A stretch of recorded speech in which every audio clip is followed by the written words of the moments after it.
Eunice Oliveira, antes de argumentar aqui a defesa da derrubada de alguns vetos, queria saudar a decisão de Vossa Excelência de estar cumprindo aqui nessa tarde com os compromissos assumidos, seja com os agentes comunitários de saúde, seja com a questão relacionada ao refis das micro e pequenas empresas, seja em relação à derrubada do veto do Fundo Rural. E aí saúdo a presidente da Frente Parlamentar da Agricultura, a deputada Tereza Cristina, porque essa matéria estávamos juntos quando Vossa Excelência se comprometeu a incluir na pauta e na ordem do dia do Congresso Nacional essas três matérias. Queria dizer também que pela primeira vez, ou numa das ocasiões muito importantes, as entidades de classe do meu estado, todas elas estão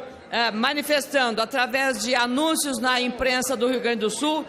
junto com a Federação das Indústrias do Rio Grande do Sul, de Santa Catarina e do Paraná, não apenas a posição favorável à derrubada dos vetos já mencionados em relação às microempresas, mas especialmente no risco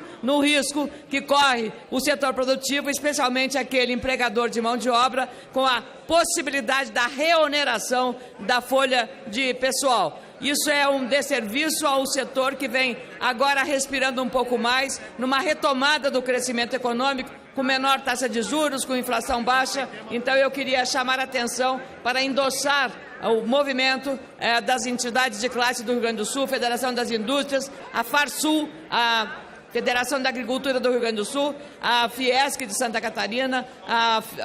Federação da Indústria do Paraná, da Agricultura e também desses outros estados, e a Federação, junto todos irmanados, e a FEComércio em relação a esses assuntos. Queria, senhor presidente, dizer que já estou com o meu voto pronto pela derrubada de vários vetos, não apenas em relação aos agentes comunitários de saúde, mas também a derrubada do veto 44, que trata de um tema que pouco tem se falado aqui. E aí louvo da iniciativa do senador Antônio Anastasia, porque ele trata de questão muito importante, a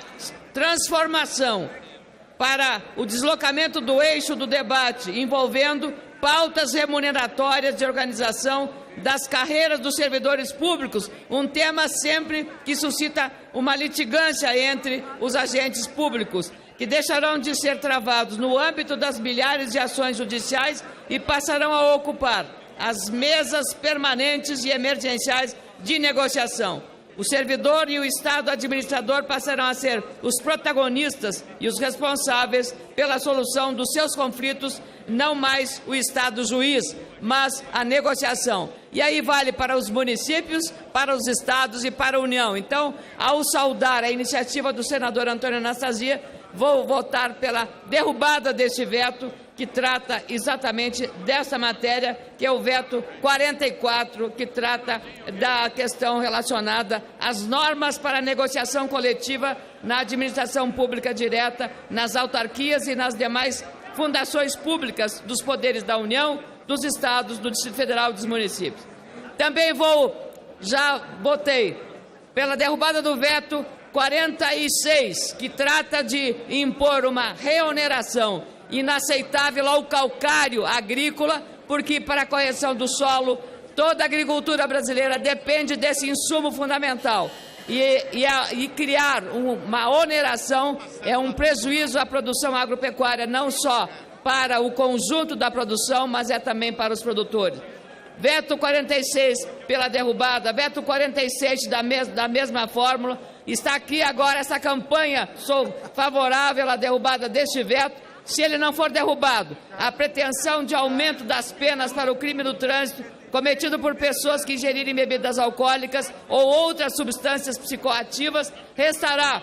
prejudicada, já que não basta substituir a pena de detenção por reclusão. Então, sou favorável à derrubada deste veto, que é exatamente o veto 47. E ainda mais, duas questões aqui fundamentais. A questão do veto já mencionado dos agentes comunitários de saúde, que é o veto 4, e o veto 5, que trata do refis das pequenas e microempresas, também pela derrubada dele, e, finalmente, o veto número 8, que trata do Fundo Rural, que estabelece aí uma questão de justiça para os produtores rurais de todo o país, que nós temos que fazer essa derrubada do veto, porque é um acordo de Vossa Excelência com as categorias representadas e também com a Frente Parlamentar em Defesa da Agropecuária. Muito obrigada, senhor presidente.